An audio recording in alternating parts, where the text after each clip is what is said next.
You're listening to Shinbones, the curated journals of Peter Culross.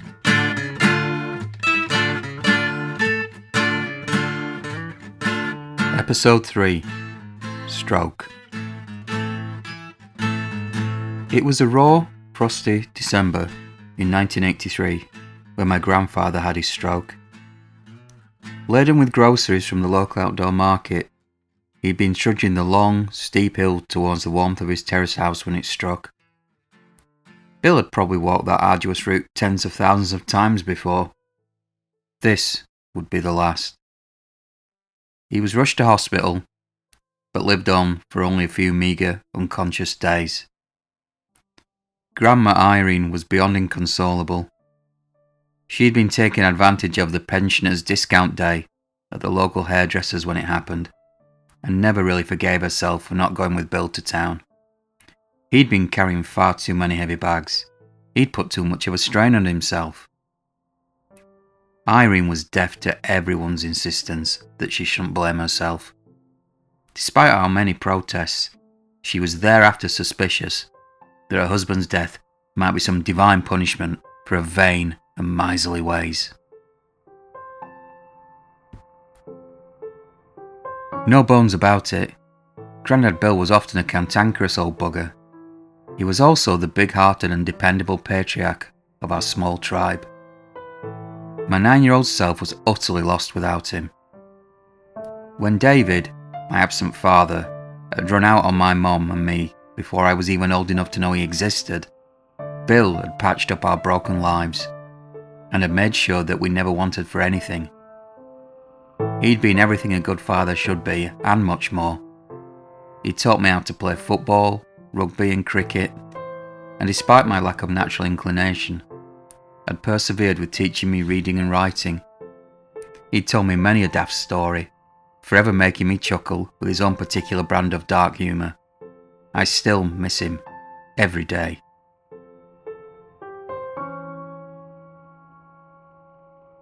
Other than the occasional wintry flurry of snow, the day of Bill's funeral wasn't unusual in itself.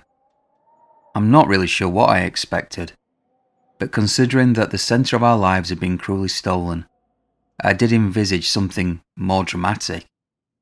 It was very disconcerting that the world beyond my grandparents' front room window looked so normal. Shirley, Grandma Irene and me sat in our thick winter coats, awaiting the hearse and mourners' cars that would carry us to St. John's Church. Beneath my parka was the starchy white shirt that my mother had bought me the day before.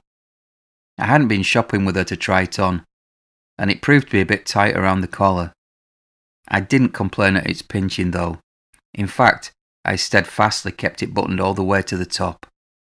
There are some days when respect overrides everything. The house seemed strangely empty without my grandfather. Sympathy cards adorned with flowers and doves stood on the fire's tiled mantelpiece, while a shabby tinsel Christmas tree stood in the corner. Bill and me had decorated it just a couple of days before his stroke. I'd been in an excited festive rush, so the fairy lights and glass baubles were haphazardly hung at best. Of course, he griped that it was much too early in December to start with all that trimming up nonsense. But I was certain that the old rogue had enjoyed himself all the same. It was comforting to think that one of my last memories of him would be such a happy one. I distractedly read my comic for the third time, and tried not to think about the horrible day to come. In particular, I was worried about how I'd react to seeing Bill's coffin. The thought of his lifeless body lying within a cold wooden box, it was more than I could bear. I fretfully thought about how it would affect my mum and grandma too. Every now and then, there'd be a quiet rapping on the front door by one of the neighbours.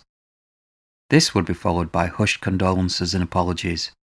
They were dreadfully sorry, but they couldn't make it to the funeral after all. Grandma Irene, the wonderful and kind lady that she was, took their excuses in good grace, telling me later that this sort of thing was understandable, given the freezing weather. Many of her neighbours were very old, and hardly any owned a car. A wintry bus journey to the other side of town was an unnecessary invitation to a broken hip. Nevertheless, the grieving and petulant 9-year-old in me thought this was downright insulting. Shirley was tearfully rereading the cards on the mantelpiece for the 20th time when the 2 enormous black cars crept slowly up the icy street and pulled up in front of the house. My heart lurched at the spectacle of Bill's coffin, which to my surprise could be clearly seen through the large side windows of the first vehicle. My initial shock was quickly replaced with a stab of anger that any nosy stranger could gawk at the wooden box if they felt so inclined. I'd wrongly presumed that the viewing of it would be a thoroughly private affair. Without doubt, my grandad would have found the whole situation more than a little discomforting. He'd been a very private man, where outsiders were concerned, and had never even owned a pair of shorts. If Bill was shy of people getting a glimpse of his milky white legs, then he'd detest them nosing at his coffin. I guess that I must have inherited Bill's aversion to public scrutiny, as I felt horribly exposed the entire car journey to the church. Every intrusive eye en route seemed to find its way into the mourner's car to witness our private grief, and I made it my mission not to stare back. I couldn't handle making eye contact with a curious onlooker. I didn't want their voyeuristic pity, and I wasn't 100% sure that it might set me off crying. And that would probably set my mum and Irene off again. I wasn't going to provide those bastards with any further entertainment. Ironically, considering the destination of our vehicle, I spotted Jesus as we rounded the old gasworks and headed up the hilly main road leading to the edge of town. To clarify, it wasn't the actual Messiah that I'd seen tramping through the streets. No, this guy was a middle-aged stoner that lived just a couple of doors down from my grandparents. As you might have guessed with the whole fragrant faucet thing, Bill was the kind of person that found a cruel satisfaction in awarding the local populace with nicknames, even if the sardonic epithets were usually used out of earshot.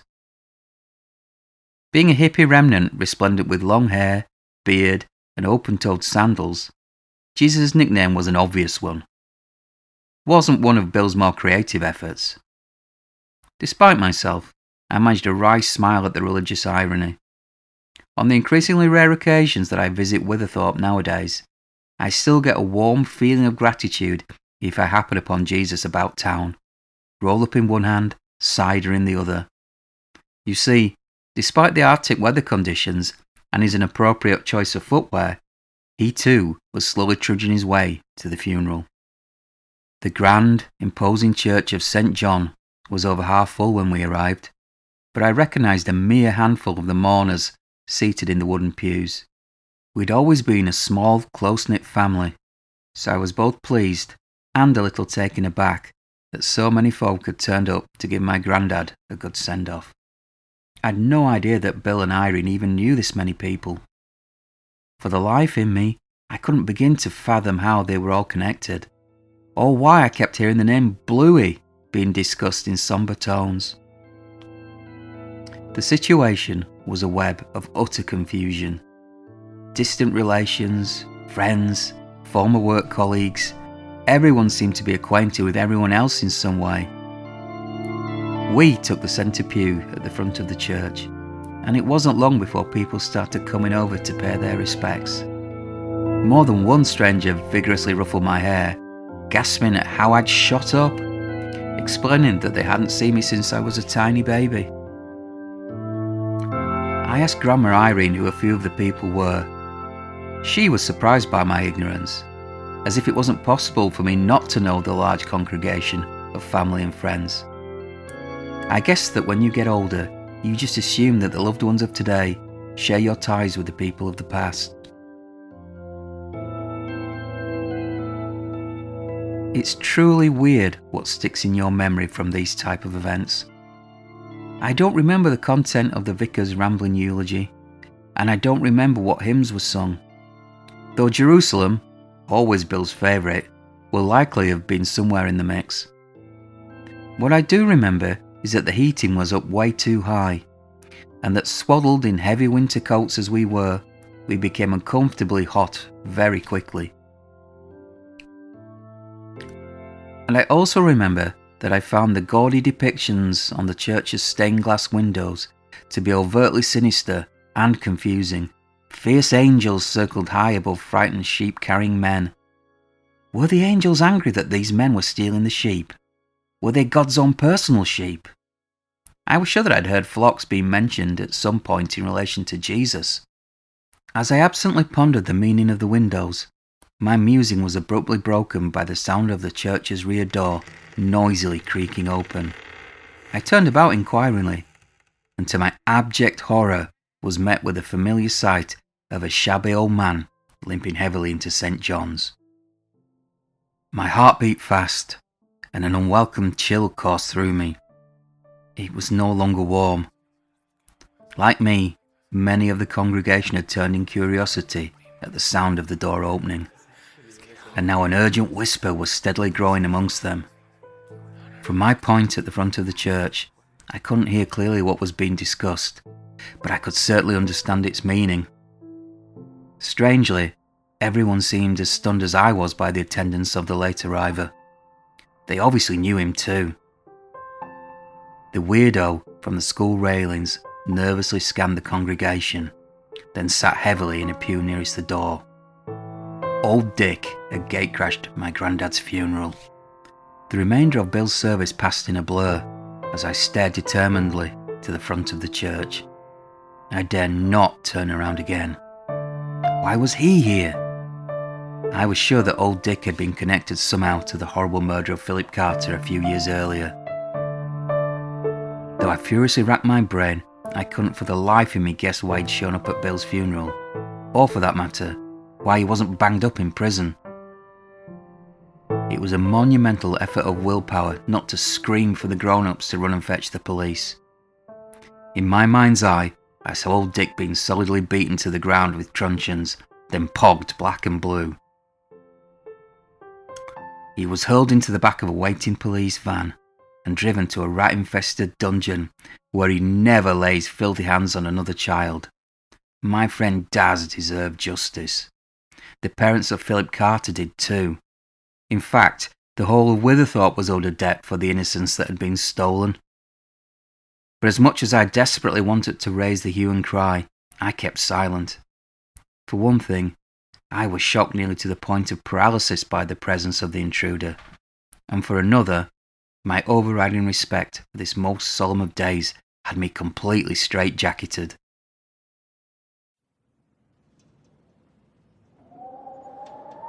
Outside, in the freezing churchyard, a flurry of snow added depth to an already carpeted ground, and elderly mourners helped each other to Bill's graveside to avoid slipping on the icy path. Several wreaths stood in colourful contrast to the snow. Most were flowers simply arranged into circles, but a couple stood out from the rest. One red Bill in yellow carnations, and another Bluey in the white and crimson of his beloved Witherthorpe Town FC. That name again. I made a mental note to ask my mum about it at the earliest opportunity. The wintry air provided a blessed contrast to the stifling heat of St. John's. I held on tight to Grandma Irene, making very sure that she didn't lose her footing. She was only a small woman, so it wasn't a difficult task. The graveyard was eerily quiet, the deepening snow muffling the sombre chatter of the congregation. We passed Irene's neighbour Jesus, and I saw that his grey socks were soaking wet in the open toe of his sandals. His poor feet must have been a hair's breadth from frostbite. I suddenly remembered that it was only a couple of weeks until Christmas, and reflect on how strange it would be to spend it without Bill. I wonder what my mum would do with his already wrapped presents. Would she return the gloves and woolen jumper to the shop? I also wondered anxiously where old Dick was, and intoned a beseeching prayer that he'd stand nowhere near us at the graveside. I'd already made up my mind that I'd keep quiet about him until after the funeral. It was clearly the right thing to do. However, I suspected that my resolution might be quickly broken if he strayed a little too close. As it turned out, old Dick stood blessedly apart from the mourners as we huddled closely around the hole that awaited Bill's coffin. Though I was loath to do so, I stole the odd glance in his direction. His demeanour was frail, ashen, and nervous. Not at all the feral predator of 3 years previous. Without winter coat, hat or scarf, he shivered violently in the December air, and I sincerely hoped he'd catch the flu and die. Irene and my mother were muttering quietly to each other, but I strained to hear exactly what was being said. Something about there not being enough food for everyone that had shown up. Apparently, most of them had confirmed that they were coming to the pub afterwards. Whatever the details of their conversation, it stopped abruptly at the sight of Bill's coffin being slowly carried out of the church. The 6 pallbearers appeared to be about the same age as my grandad. Workmates, I was later told by Irene. All eyes were on them as they walked gingerly towards the grave. Though heavily gritted, the path was still slippery, and they were all understandably worried about the dreadful prospect of dropping the coffin. As I watched them steadily make their way closer, my eyes suddenly met old Dick's. Like a startled rabbit in the headlights, I froze. Try as I might, I simply could not tear my gaze away. His thin lips turned at the corner and formed a sarcastic smirk, and his dramatic shivering abated. I noted that he also stood a little straighter. Had the frail old man persona just been an act? Some cheap ruse to appear less of a threat? It seemed that the wily predator had made its unwelcome return. Old Dick nodded and winked at me. I was beyond relieved when he was nowhere to be seen amongst the rowdy throng in the Crown pub later. Goodness knows what I'd have done if he'd shown up. Grandma Irene was both delighted and tearfully overwhelmed by the large turnout and universal outpouring of affection for Bill. And she needn't have fretted. There were more than enough ham butties and sausage rolls to go around. I remember thinking that there was probably enough grub on the long trestled table to satisfy a starving army. There'd surely be plenty of leftovers to take home for supper. Whenever we'd been at a buffet in the past, Bill would inevitably tell the same tired story of mistakenly biting into a spicy samosa, believing it to be a pasty. He'd comically exaggerate that it first set fire to his mouth, and later his arse. Annoyed by the repetition, I would groan and complain that I'd heard the story 1,000,000 times before. Now that he was gone, I felt dreadfully guilty. I would have given anything to hear him tell it just one more time. Despite the heavy cigarette smoke and beer-stained carpet, the hubbub of the Crown was most welcome after the oppressive quiet of St. John's. Though I was initially surprised to hear so much banter being thrown about at my grandad's expense, I quickly realised that it was being delivered with fondness. The bulk of it was made up of humorous tales about the younger Bill, and one story in particular had me in gales of laughter. Back in the 1960s, my grandad and grandma went on a hastily planned caravanning holiday with one of Bill's workmates and his wife. The workmate had borrowed a dilapidated caravan from his brother-in-law, and Bill had hired a large car with which to tow it. A jolly old time was being had by all until, one particularly drunken night, my grandad's top set of false teeth tumbled into the chemical toilet while he was taking a pee. Bill and Irene had both tried furiously to scrub the dentures clean, but the stubborn toilet blue refused to be shifted. For the remainder of the holiday, and the rest of his working life, my grandad will be mockingly labelled by his friends and colleagues as Blue Rinse Bill. Bluey for short. Considering that the mood was now somewhat lighter, I decided that it would be as good a time to tell Shirley about old Dick. I waited tactfully until she was between conversations, then seized my opportunity. It took several woozy moments for my mum to focus her full attention on me, and I guess she'd had a bit too much to drink. I pressed on regardless, telling her that I was sure that the scruffy old man I'd seen at church was the same person who'd done things to Daz at the school railings. I spoke earnestly of my suspicion that he was connected to Philip Carter's murder. As Shirley listened patiently, my anger bubbled and threatened to explode as fear and frustration was voiced at last. I simply could not believe that the creepy weirdo had found the nerve to show up uninvited. What gave him the right to be there? Who the hell did he think he was anyway? Through a haze of alcohol, my mother gazed at me for a moment, as though mulling over how to reply. When she finally spoke, Her words were flat and full of regret. "Your great uncle," was my mother's shocking answer. It was in the comforting familiarity of my grandma's tiny front room that Shirley shed some light on the darker corners of our family history. We'd headed to the old terrace house after Bill's reception, and we'll be staying there for a few days to make sure Irene was managing all right. My poor grandma was clearly exhausted from the emotion of the day. I don't think that the umpteen glasses of sherry she'd had bought for her by well-wishers helped much either. In any case, she said her goodnights and went to bed early, leaving just the two of us to snack on leftover sandwiches and pork pies. We huddled closely around the room's electric fire to fend off the cold December night, the colourful fairy lights of the hastily decorated Christmas tree twinkling in the corner. Back at the pub, I'd been utterly staggered to learn that I was related to old Dick. There was no way on God's green earth that could be true. But, desperate as I was for it to be a lie, my mum had had no reason to invent something so disturbing. Why would she? Shirley had been so worried by my haunted expression that she'd insisted I sit down and drink a glass of cola. After a lot of fussing, with concerned mourners periodically asking her if I'd been overwhelmed by the funeral, she'd promised to try and explain things to me later. In the meantime, I was told to try not to worry about it, and that some things were best not discussed in public. And now, after several agonising hours, here we finally were. The skeletons in the family cupboard were about to be laid bare. Unsurprisingly, Old Dick wasn't the weirdo's real name. It was, in fact, Richard Cutler. And what's more, he was my granddad's big brother. Well, half-brother really. Same father, different mother. He'd been born 11 years before Bill to great-granddad Ernest's first wife. She'd died young, and Ernest had remarried a few years later. This was all news to me. I had some extremely vague memories of great-grandma Mary, Bill's mum, who died before I started school, and Ernest was long in his grave before I was even born.